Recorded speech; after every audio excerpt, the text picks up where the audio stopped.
Okay, what are the types of international law? To start with, we have public international law, and then we'll talk about private international law. So, to start with public international law, this is generally the law or rules that come from agreements between nations, and they apply generally to the interactions between the nations or its citizens or individuals present in that nation when they interact with individuals from the other nation. Now, oftentimes these are pursuant to some form of treaty or direct agreement between the countries. Other times it's pursuant to some international body that multiple nations recognize, and this body puts out rules or norms, and then the nations become signatories to that common body of law or understanding, and they agree to adhere to these principles in any interactions between the nations. This may include anything from rules governing law of war, rules governing human rights issues, any trade or other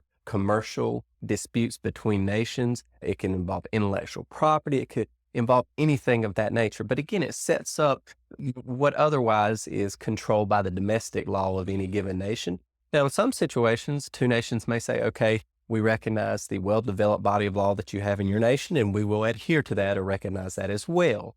But again, in public international law, it's more common that two nations come to a mutual agreement where there is a new standard drafted to govern the relations or any interactions between the nations or its people. Okay. So again, you can think of this more broadly than you would private international law, which private international law generally involves the rules that govern the conduct between individuals between two nations, particularly in business or commercial relationships. Okay, so think in terms of international trade of goods or provision of services. Normally, it's pursuant to agreement that answers what nation's laws apply, or in some cases, again, it can agree to submit to some third party body of model law or some treaty or other informative guide to how the party should act.